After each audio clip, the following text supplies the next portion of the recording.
Hello, welcome to the Werewolf by Night bonus show. My name's Jacob Balcom. I'm Matt Howell. And yeah, this is just for our Patreon subscribers. We always try and have interesting content for you every week because you guys give us money every month and we're very appreciative about it. So we are going to talk about a film from Mexico, 1965, called La Loba, the She-Wolf. And yeah, Matt, you did a lot of good work. You found this, you made English subtitles for it, and it looks great. I know you worked really hard on this, and you put it up on your YouTube channel. It didn't get dinged because I don't think YouTube knows what this is, which is kind of rare. Yeah, and it was great. And I looked at the views, and there's a ton of people watching this. yeah, that's great. That made me happy. It's super cool. So obviously, people who are our patrons, but also people that maybe just listen to the show because you told people that, yeah, they could just, anyone can go to the Patreon and find the link to watch this. Yeah, and please spread it around. I'm all about archival, preservation of strange cinema. And I didn't make the subtitles from scratch. That it was a fan sub project that someone did on a BitTorrent site called Cinemageddon. I just took their subtitles and completed them where there were some holes and did some localization and kind of smoothed out some of the translations from transliteration to more idiomatic speech. So it just kind of sounded more natural to the American ear. But yeah, I did that. I love doing that stuff. I've done a few of those things. I spent last December Christmas break, like from work. I was hand transcribing this Mexican superhero movie called Rocambole. I forgot what it's even called. There was two of them. One's like versus the Harpy Women. This one's the Sect of the Scorpion. And he's like kind of like Mandrake. He's a magician, a stage magician who is called the Hindu. Is a stage name. He wears a turban, and it's very inappropriate as that is, but in his other life, he wears, a mask and does spy stuff against villainous organizations that are kind of cartoonish. So I did the full translation of one of those. I still haven't put it up yet, but I love doing that. I'm a total geek. To see that. And I translate Italian, fumetti, like criminal, stuff like that, just because somebody should. Yep, definitely. So yeah, I didn't know much about this. I just found it in a list. Again, we have this giant pile of movies, werewolf movies, and I pulled it off and grabbed it from Cinemageddon, and it had an SRT file, which is the subtitles. And I threw it on and watched it that way, and it was like, these are pretty good. I could do a little bit better, but as is, we'll share them. And I just kept kind of incrementally updating the subtitle file. So I think the current one is probably where I'm going to stop. I think it's good enough. I think so. I think your second run through was really good. So yeah, I watched this the other day and didn't know quite what to expect. I know a little bit about Mexican horror as a psychotronic fan, and I tend to love them. I tend to like the fact that the censors are way more relaxed there. Oh yeah. So some of the things are a little more lurid, a little more violent, and to me, it just seems like, I hate that hand-wringing, puritanical North American, or American bullshit of like, oh, but what about the children? Yeah. Don't pussyfoot around it. Show it, or at least suggest it or say it at the very least. And they do show it for 1965. They show it. Yeah. So yeah, where do we start on this one? Well, La Loba is a Mexican film. It's, like we said, it's from 65. It's directed by Rafael Baladon. It's starring Kitty de Hoyos. And I was not familiar with either of them. It looks like Baladon was an actor for the majority of his career, but directed, I think, 5 or 6 films. Mm-hmm. And yeah, like you say, I'm only slightly familiar with every Mexican horror film from this time period that I've seen. I've really, really enjoyed. And yeah, this was no different. The film opens, and you kind of see right off the bat, it opens to the she-wolf, La Loba, Clarissa Fernandez, And she's in the beginning, she's crawling out of what like looks like a tomb at first, right? It's just like crawling out of the ground, out of this like There's no dialogue for the first concrete. 10 minutes either. Yeah, it's kind of amazing. Like there's zero dialogue for at least the first 10 minutes. And so she crawls out of this tomb, attacks this guy, kind of looks like she's tearing his throat out. And I did notice right from the beginning that this particular she-wolf really enjoys leaping from a great height at her victims. All of the lycanthropes in this film do. All of them, yeah. There's more than one, by the way, folks. There is more than one. There is two. And it was, I really thought that was cool. I mean, I think there's very little trivia about this, but I think it was some kind of gymnast or tumbler that did a lot of the leaping, as Batroc would say. Yeah, there were in the at least in the Italian and Spanish films around this time, when they would have like their weird, I mean, I have this whole obsession with these superhero films that were basically like the Batman 60s TV show meets El Santo, like put together. There's a whole subgenre of like Euro spy superhero wrestling movies that are just amazing. But a lot of times, especially the Three Fantastic Supermen, which is my favorite, they will use an off-camera trampoline so that it's just out of sight, cheating on the camera. But that's how they just bound around those little tiny trampolines, the little exercise ones. But these werewolves leap like long shot or something like that. Like they have bones that are hollow.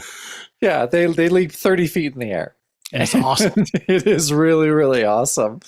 So yeah, we get this kind of establishing the character of La Loba. And then we kind of go to the Fernandez estate after this, and a Dr. Bernstein arrives and kind of talks to his colleague, Dr. Fernandez. They're colleagues. They're both doctors. And Dr. Bernstein is basically there to ask his colleague to marry his daughter, Clarissa. So they had fallen in love while Dr. Fernandez, the patron of the family, was in Europe. Yes. What confused me, though, like I noted that the first time, but everything about this film except that suggested that this was set in Europe. Like there's a gypsy. And yes, I thought that was weird too. It did not seem to be set in Mexico. Yeah. Which was, even, I know. Yeah, I think we were just, that's a suspending your disbelief kind of thing. And that's fine. I liked it. So like a typical Studio B movie in the 50s or, early 60s, the werewolf would get out in the opening scene and kill one person. Mm-hmm. While Loba goes out and savagely kills two people and almost kills the third one, right? They survive but die afterwards or something like that. So, I mean, and they look horrifying. She looks horrifying. She has long ratty hair, like a pelt and a tail. Yeah. And it looks like she just has like a shag carpet on her back. Like she looks more like a skinwalker, like it was kind of upsetting. Like, it was upsetting. Yeah. It's not good, but it's upsetting. Yeah. So it's effective. Yeah. It's very effective.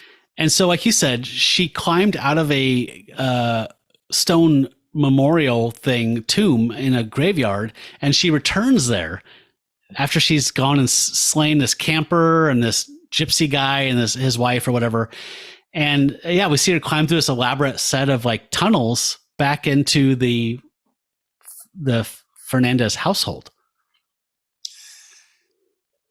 Yeah, I liked that. I liked all the stuff that took place on the Fernandez estate, the hidden passageways, and different, lots of characters, and I really liked that. After we kind of see that, we switch to a jail where we kind of see.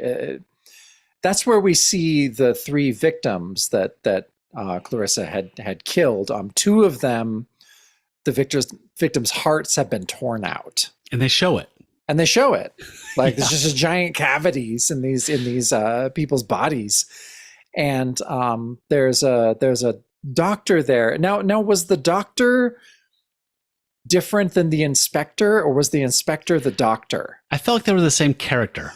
I There's a thought they lot were of the same middle-aged Mexican men with mustaches and nice hairdos. Man, I had a really hard time telling people apart in a lot of ways. And yeah, but this was if Quincy was from Mexican Yeah. Quincy goes and takes care of these guys and finds blood under the fingernails of one of the victims and says that they can test for blood type. And he's just like, cutting edge, we're gonna do this. I just need to. But the only equipment that I can test for blood type is up at the estate of my friend Dr. Fernandez. So I have to go up there and use his equipment. So we're he like, has a full-on spread. He has a full operating room. He's been up to a lot of work in his laboratory. He's been at labor in his laboratory. Yeah. So back at the Rancho Fernandez, we see Fernandez is there showing Bernstein his research into mutations and metaplasia, specifically for his daughter. And that's when we meet who they call a gypsy, a Roma man named Crumba, who owes some kind of like Wookiee life debt to Dr. Fernandez. The doctor saved his life at some point, and so this guy's indebted to him. And so he has a meerschaum pipe, and he's a strongman that wears a leather vest, and he's interesting. It looks like a Roma Sandow that just like it chomps on a pipe, and the pipe never leaves his mouth. Never. Like it never moves. He's fighting and stuff, and the pipe just stays right in his mouth the entire time. He probably showers with it in his mouth. He does shower with it. Yeah, I thought that was really, really funny. So at this point in the movie, Clarissa awakens, tells her mother that she's been having dreams, and why does her dad keep her locked up? Why does she keep her sister Marcella locked up during the full moon? And then switch back to the doctors conversing, and we realize that Dr. Bernstein is studying lycanthropy, and he's kind of cagey about it.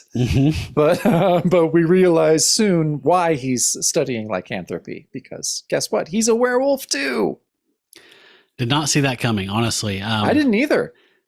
If I just feel like most American or British or whatever like films are so stingy with stuff like this, and the Mexican filmmakers just said, "You want this? We will give it to you. We'll give you a bunch. You like that werewolf? There's another one."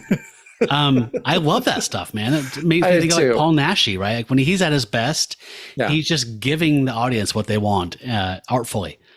So clarify something for me. So there are two daughters, Clarissa and Marcella. Who's the tiny kid? Who's the little kid? So she's a neighbor. She's a neighboring poor person that Marcella likes to.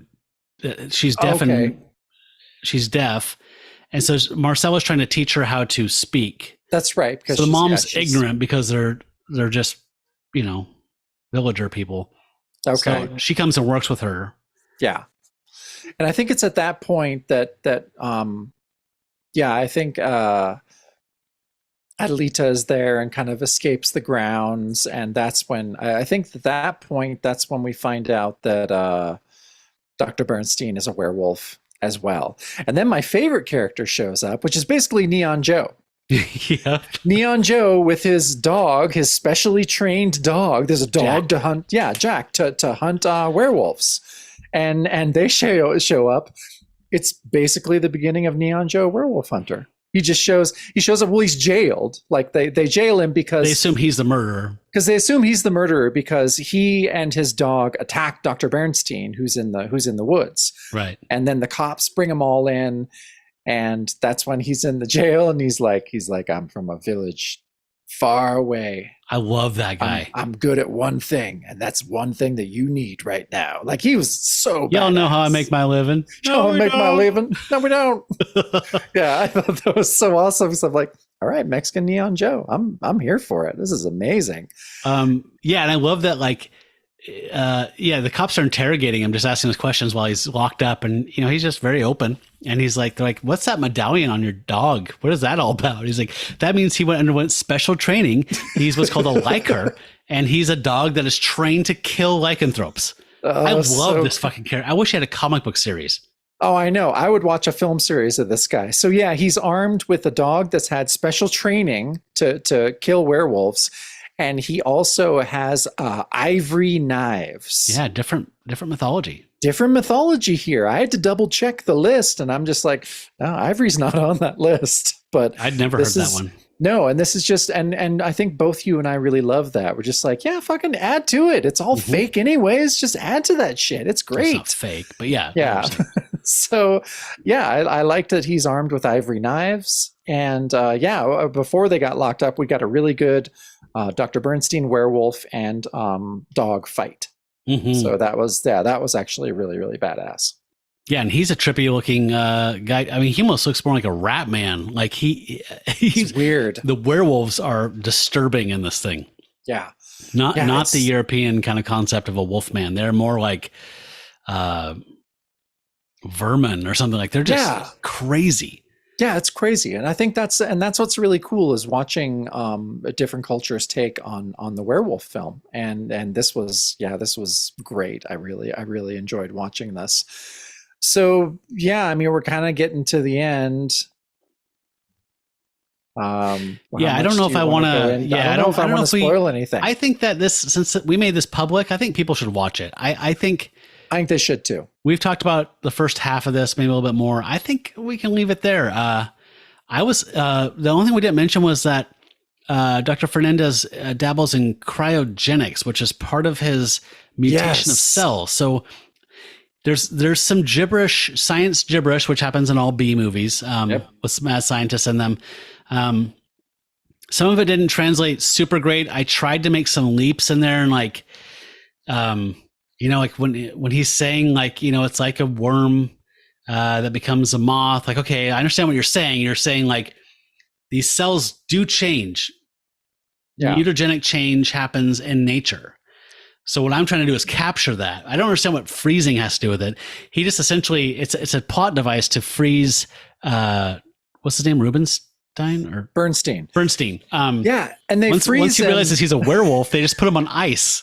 They just freeze him. Yeah, they freeze him, and then his head looks like a fake pinata almost. Yes. Like his head when he's lying there. It was so great and awesome. Yeah. Definitely. I recommend it. Yeah, absolutely watch this film. It's on YouTube for free. Matt did a lot of work on it, and it's totally worth seeing. Yeah, I had a great time. Another one of those ones, I watched the base translation that I started from, and I didn't, again, for me, it's how much I check my watch or if I ever play solitaire. And I checked my watch once, but that was unrelated to this. I had something I had to do later. Like I fucking loved it. I was totally caught up in it. I thought it was charming as hell. Just enough sleaze to keep, juvenile Matt interested, just enough weirdness to keep, I mean, it kept moving. It was very brisk. I loved it. I was reading, I don't know if it was in the reviews on IMDb or not, but I guess there was a nude scene in it at some point. Oh, really? I think when she's transforming in her bedroom, I guess. But we have the 78-minute cut, and I guess there's a cut that has a little more sleaze in it, but I don't know where that exists. Well, now I have a mission. Yeah, that was your mission. Mission from God. She was an attractive lead, by the way. Not that. No, she was great. Yeah, Kitty De Hoyos. Yeah, she was great. Yeah. So check that out. I will. Well, there's a link on Patreon, so I don't need to do anything. You go there. It's open to the public. Or just go to YouTube and search La Loba English subtitles or whatever. Totally worth your while. Yeah. Cool. Well, I'm glad you dug that. What are you thinking? Why don't you pick something for the next thing? Well, I was kind of looking at the list. When do you want to hit some of the big ones? Whenever. Should we hit a big one? I was thinking, I don't know, weirdly enough. Howling in a while. I haven't seen The Howling in a while. I was thinking either The Howling or we can do 2018's Wolf. I'm down for either one. You pick. Okay. Let's do Wolf. Okay. We'll save The Howling for maybe next time. Do you remember, did I list where that's streaming? I don't know if you did, but okay. I think it's available. That's Benicio del Toro, right? No, that's not that's like the 2010. Oh, that's the 2010 one. Okay. Yeah. I'm not sure. Or maybe that's the one I'm thinking of. I didn't think so. I thought there was one that said Wolf that was from like 2018. But I'm not seeing anything for that. I might have to verify. okay. Right on. Well, thank you for taking the leap into Mexican cinema with me. I'm rarely let down by a Mexican horror movie. I don't know what it is about them, but they're great. Have you ever seen Brainiac? I don't It's the think American name, the sleazy American. The original name is El Barón del Terror. But it's you've probably seen him in clips of stuff where like he's big, gross, like balloon head, and it pulses with his blood, and then like this tongue, this long like butterfly tongue comes out, and he like sucks people's brains out. Oh no, that sounds awesome. So good. I'll send it to you for Halloween. Awesome. It's so entertaining. Especially the original Mexican one, not the stupid dubbed one. Cool. Well, yeah, thanks. And we'll figure out what that movie is, and we'll put that up in the feed next week, what you can expect and where you can watch it. I think it's free. I'm fairly certain. Mm-hmm. After that, though, I think we should do The Howling. Definitely. It's been a long time. And I have a feeling we're going to be dipping our toe in the Howling pool a little bit. Oh, yeah. We have to watch Howling 2. It is insanely entertaining. Okay, well, that means we have to watch Howling 3, the one that takes place in Australia, because that is also very entertaining. And I have watched that within the last few years. I think I watched that, first year of the pandemic. Yeah, I think you watched. Yes, you did. Yeah. Have you seen 4? I haven't seen 4. Is 4 the marsupials, or is that 3? 3's the marsupials. Okay. Feels kind of like shark jumping when there's marsupials involved, but I'm not going to judge it. All right, we ready for a little Scourge? You know I am. You have the urge? I always have the urge. Right on.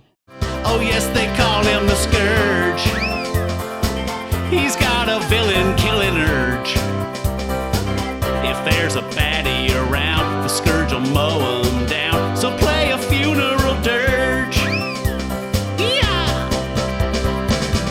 So this one is officially Secret Wars 2, number 3, but it starts in Fantastic Four 280. But we don't need to actually look at 280 much. We can just look at this.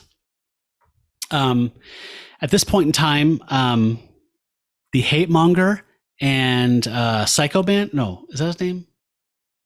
The emotion controlling FF villain, Psycho Cripes. This guy.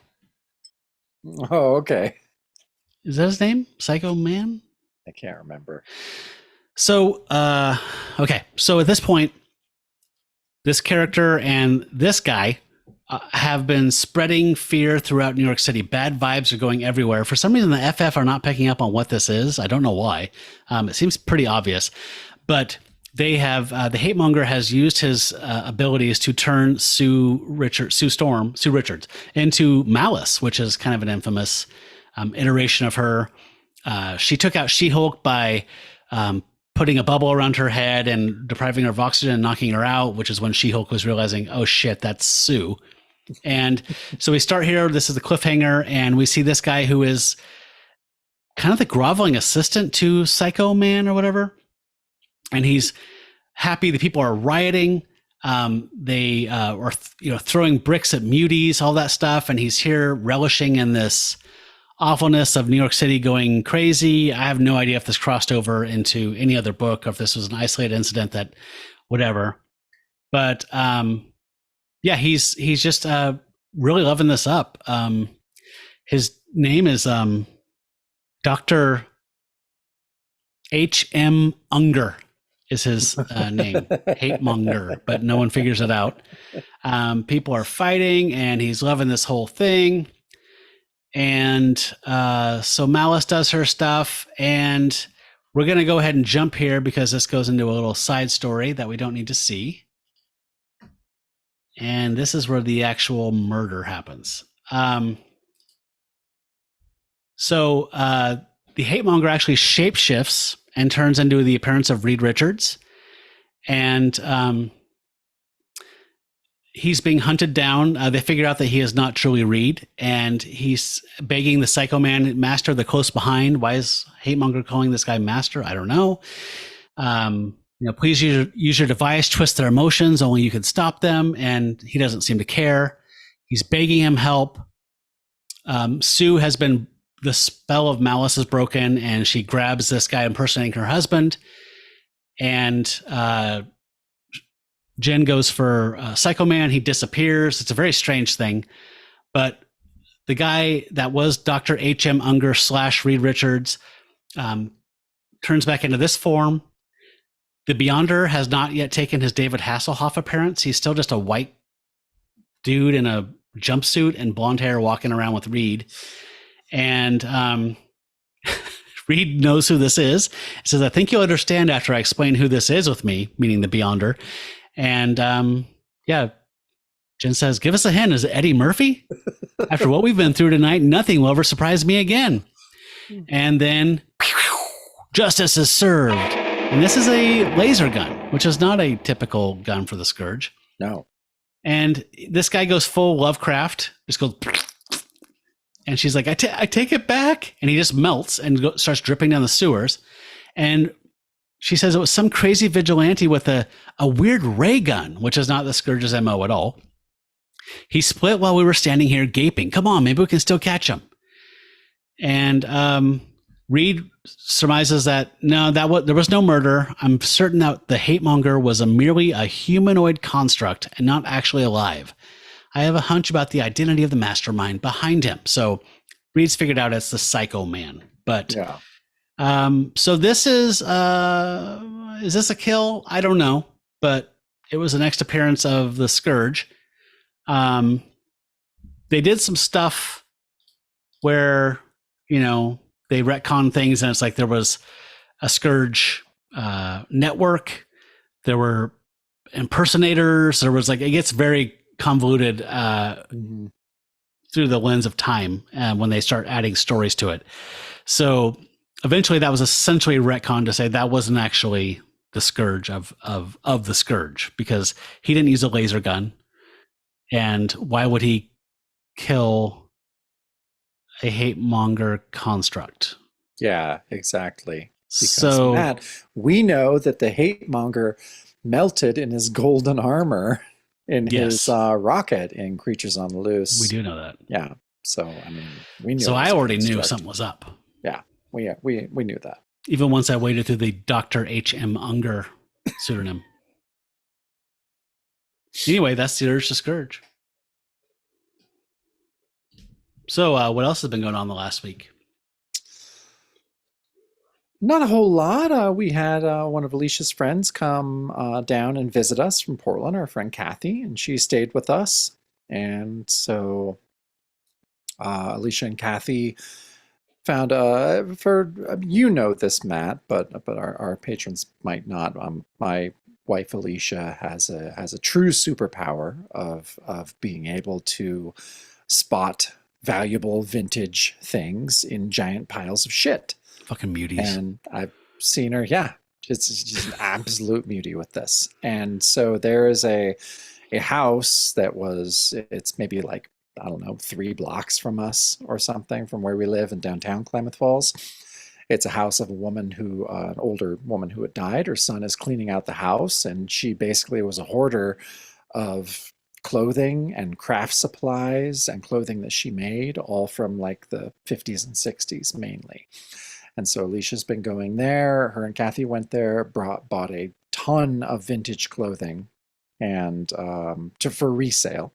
Mm-hmm. And so they were doing lots of repairing and washing and all this amazing shit.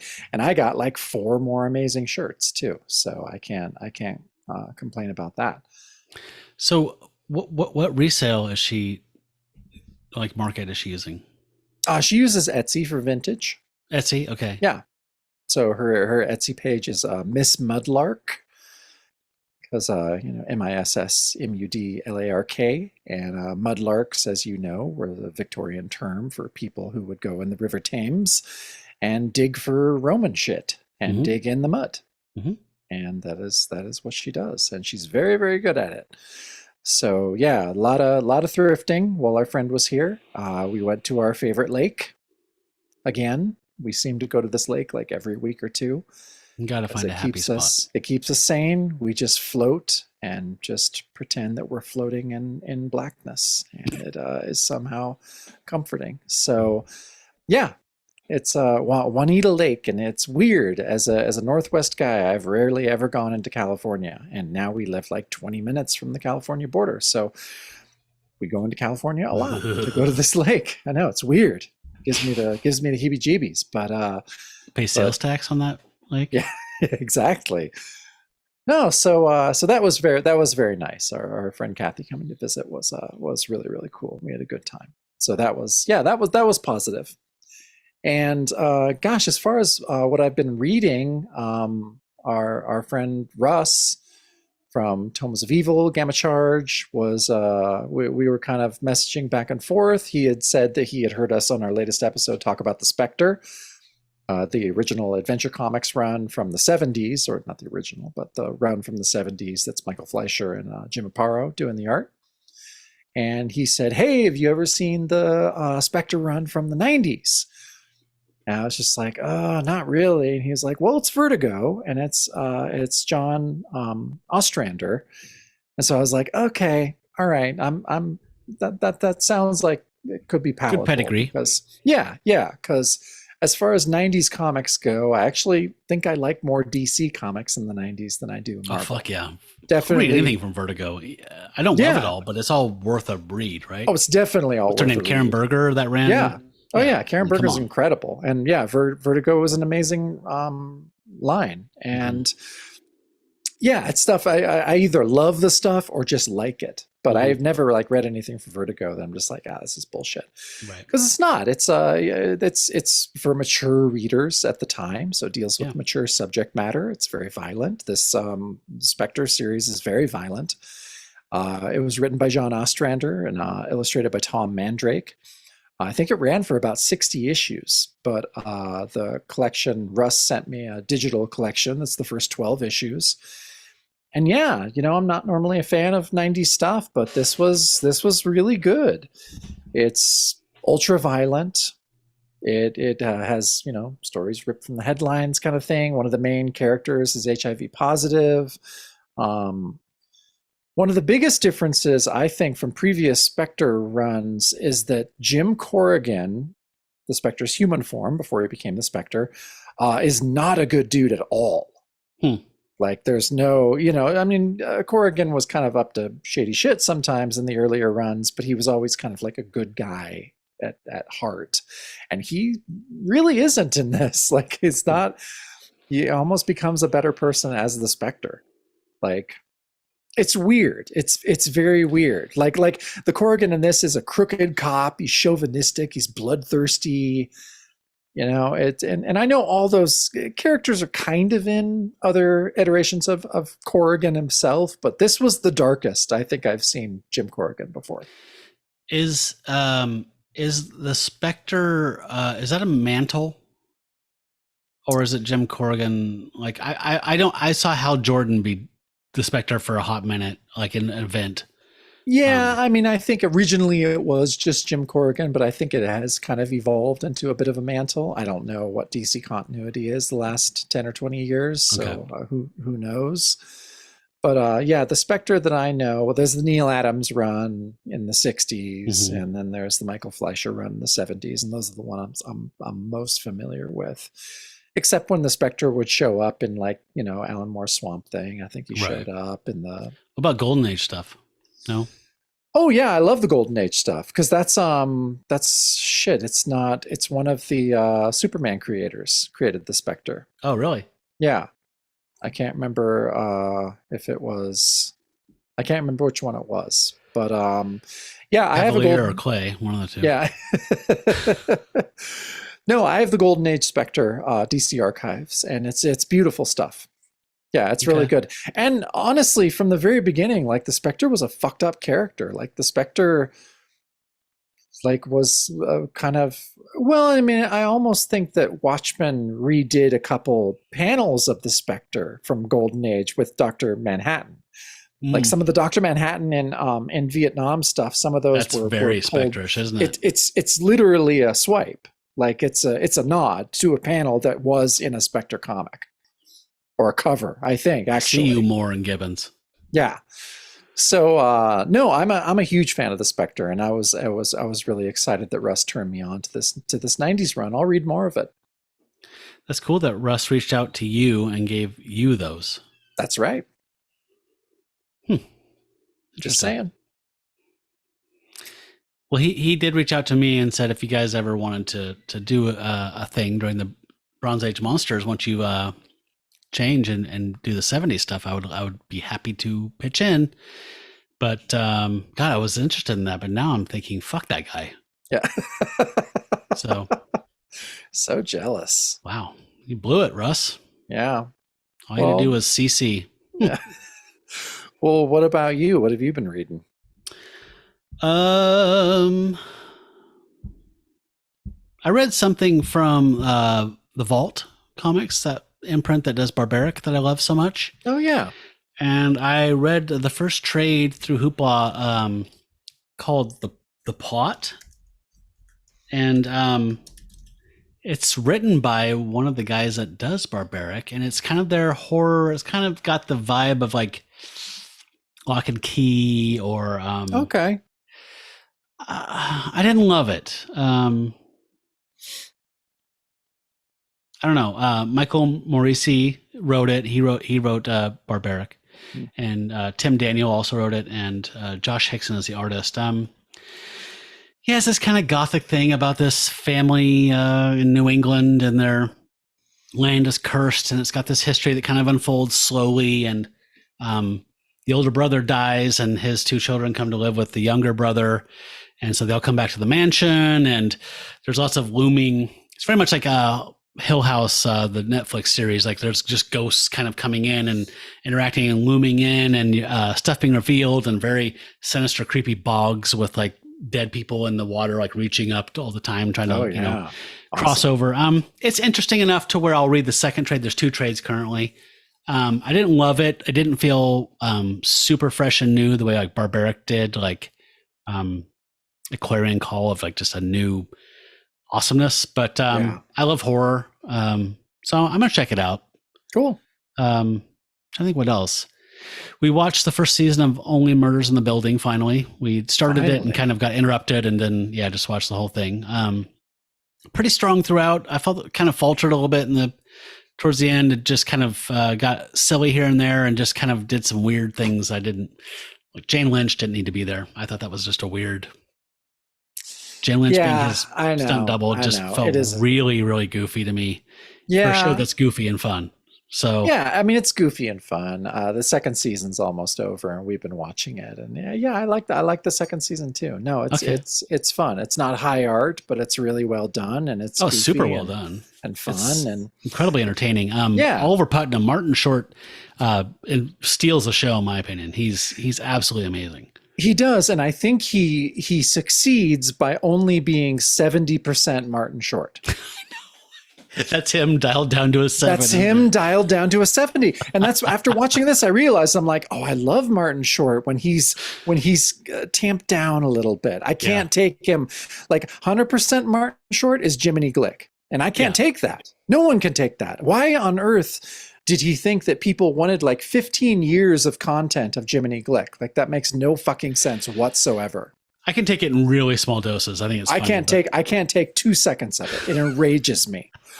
But him as Oliver Putnam is great. Just he's so good in it. And Steve Martin's great, and Selena Gomez is fucking great. So, but everyone knows that they're nominated for like a billion Emmys. So well, it's I just got there. And I've been trying to finish Mandalorian season 2, which that's cool. That's very cool. That episode that has the gal from Battlestar Galactica in it and expands the whole kind of mythos a bit. So that was a really cool episode. Yeah. Wow, you're pretty far behind on that. I know. Wow. I'm going to watch Loki season 1 because season 2 is coming. I watched the first episode of She-Hulk. Did you? No. Did you like it? Oh, I loved it. I thought it was great. Super fun. How do you pronounce her last name? It's Tatiana Tatiana Maslany. Maslany. My God, she's good. I have such a crush on her. She is that. This is going to just reinforce that because she is so charming and funny and just amazing. I've never seen her play a character like this, and she is so good. Have you seen Orphan Black? Yeah, I watched Orphan Black. Okay. I was gonna say she plays a lot of characters in that. She plays a lot of characters in that, so kind of like that. But yeah, I don't know. It's it's great. I really enjoyed it. It's super fun. Cool. I'm excited for that. Yeah, me too.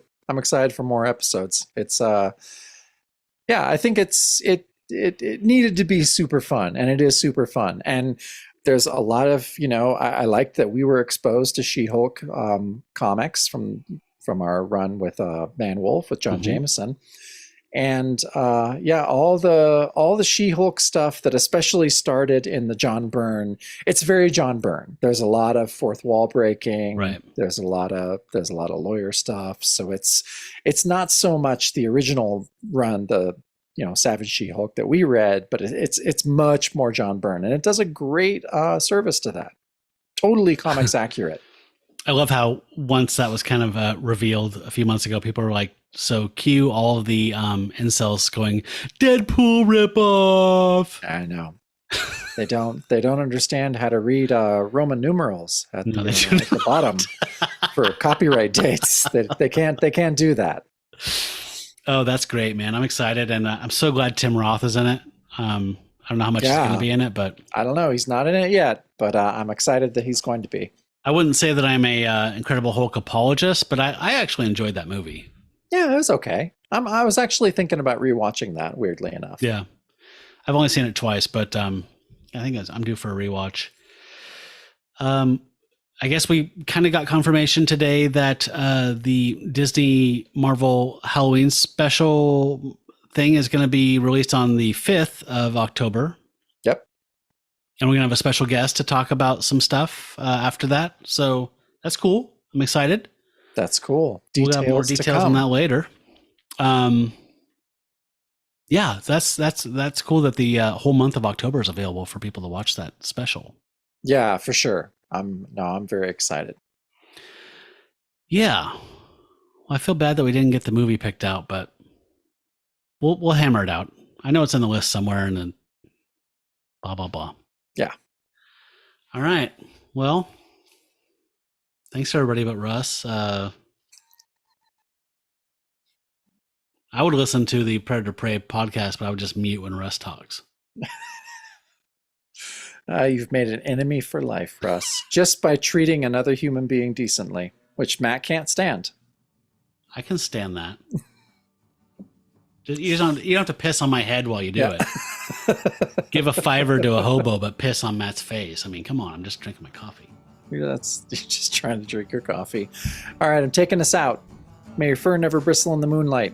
Stay furry, friends.